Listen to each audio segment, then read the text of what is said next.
now I would like to invite a visionary who laid the founding stone of a great institution, HCL, that showed the world about the technical prowess of India.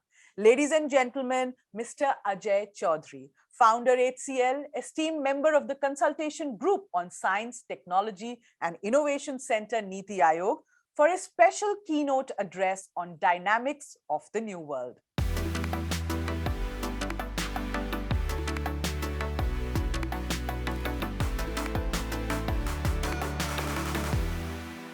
COVID has exacted a bitter toll on the economy. It has catalyzed digital transformation across business models, channels, and touchpoints.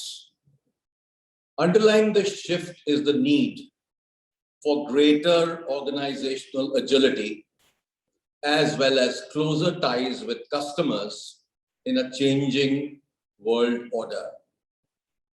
Banking and payments, critical pillars of the economy, are among the core areas that have seen a major uptick in digital offerings and adoption.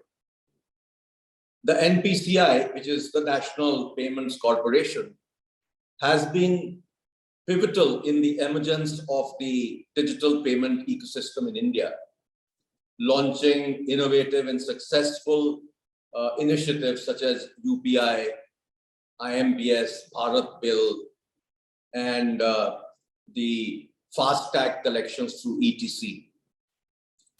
Growing internet and mobile penetration, availability of low-cost data, and the shift from offline to online shopping channels are also giving a great fillip to the adoption of digital technologies.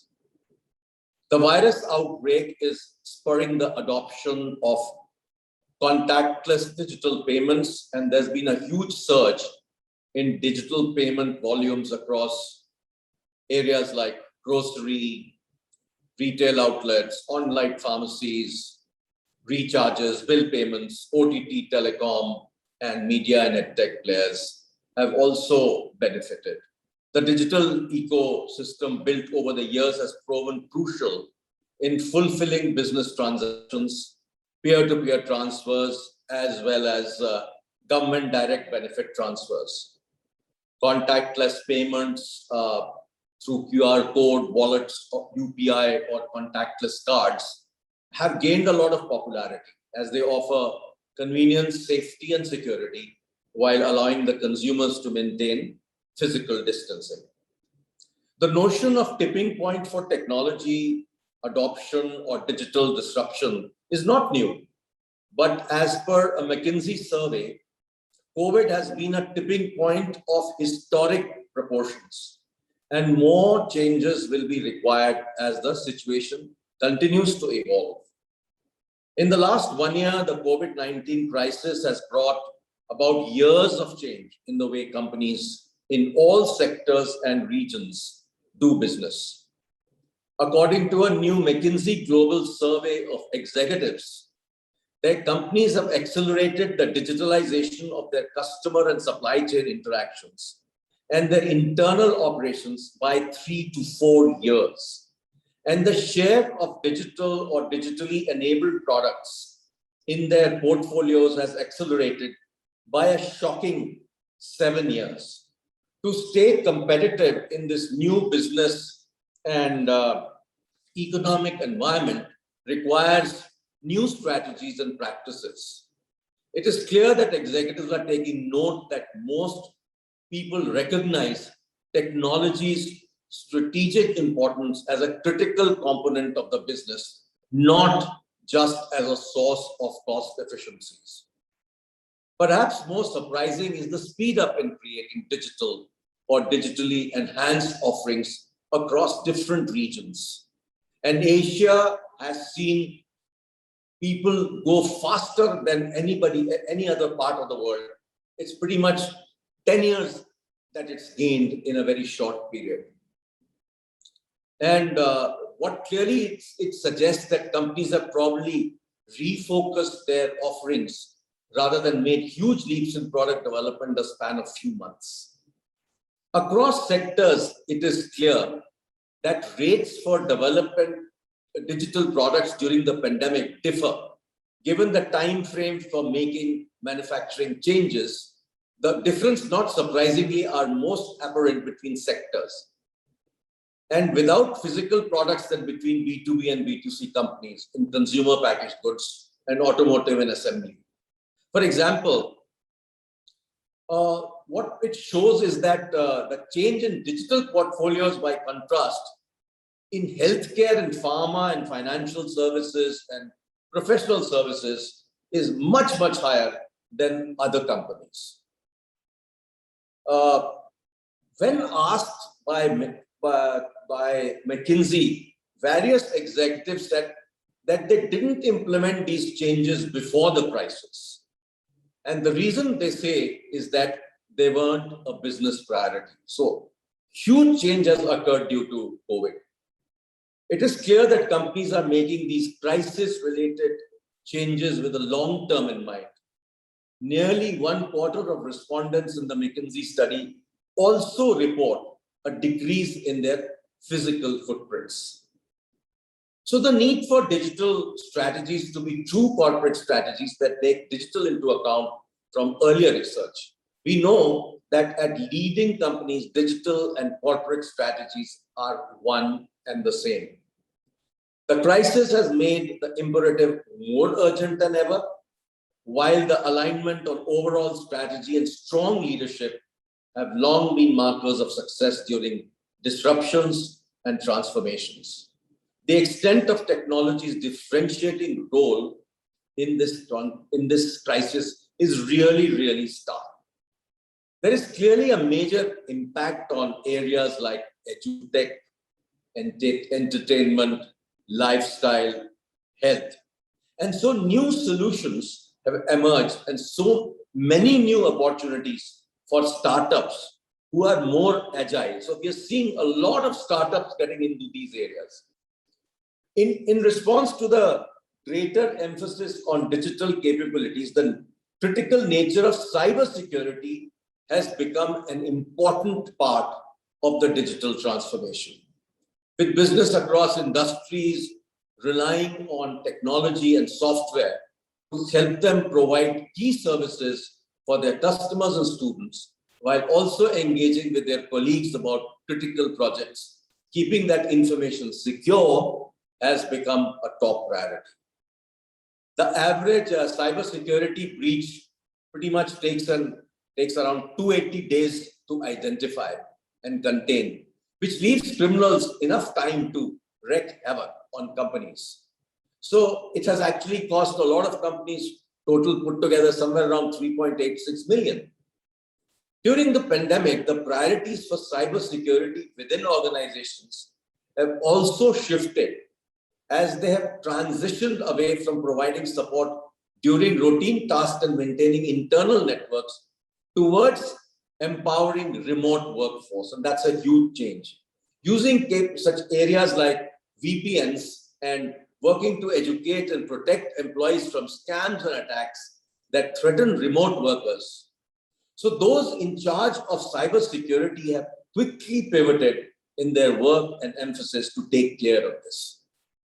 Now let's take the changes. There are changes taking place in pretty much every sector, and every sector had to work on creating these changes at a very fast pace. One of the most affected sectors is hospitality. So what are they doing in terms of digital changes? So for example, they're using AI and voice assistants and smart rooms in hotels.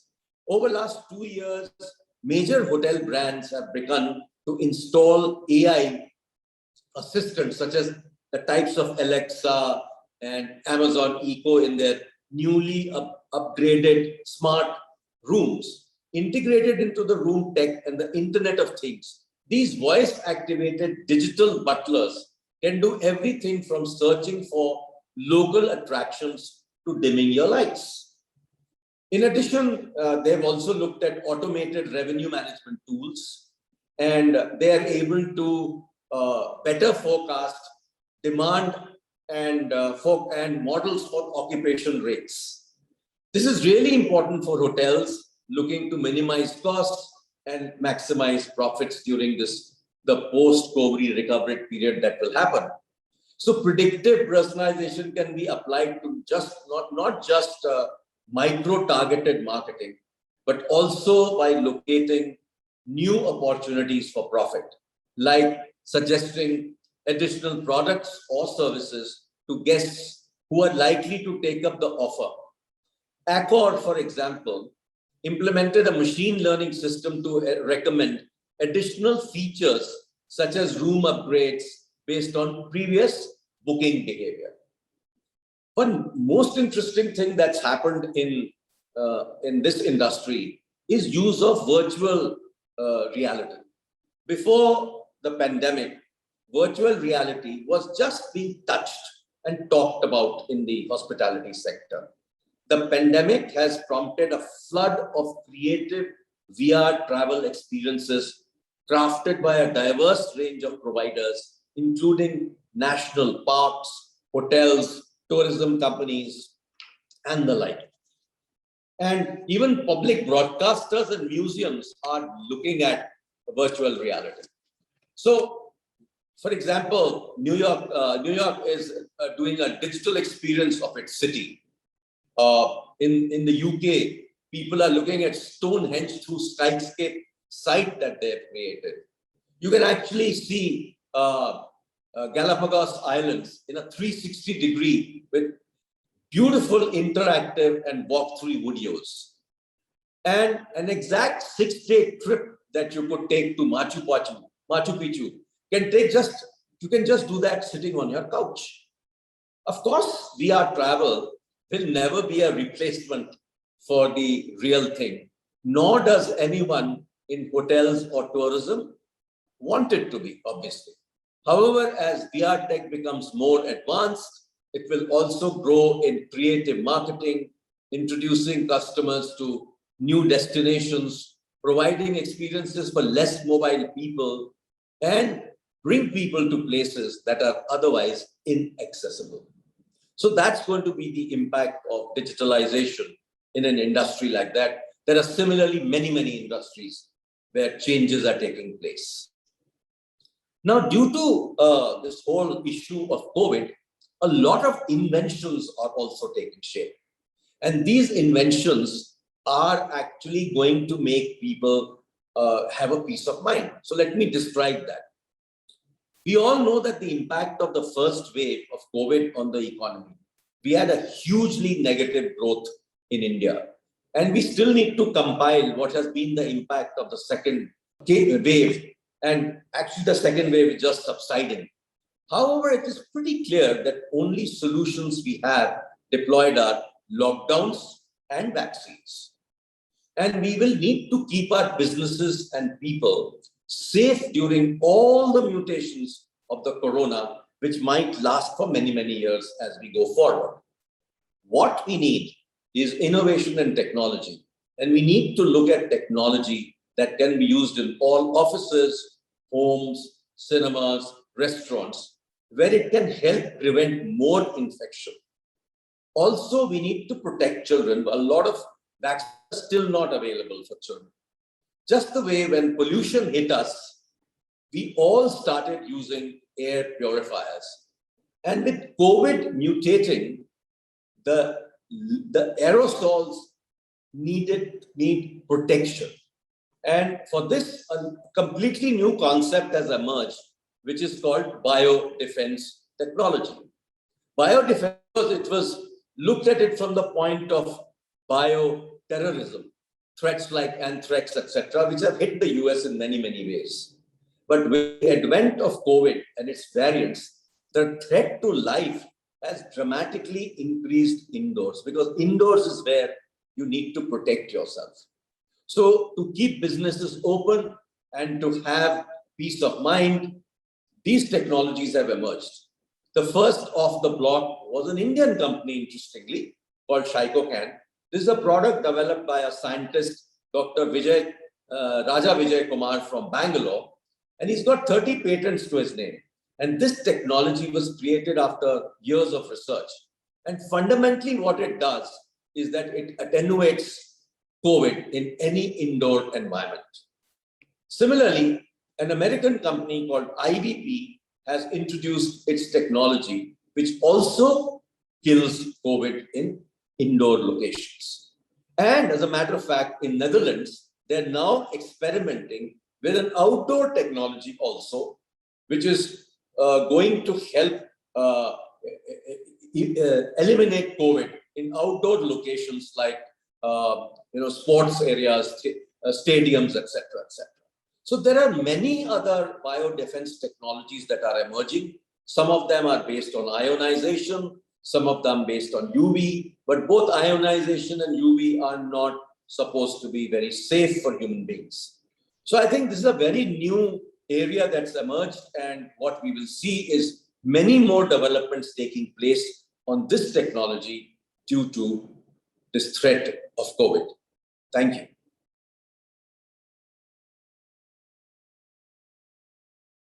Thank you, Mr. Chowdhry, for that great speech and those valuable inputs.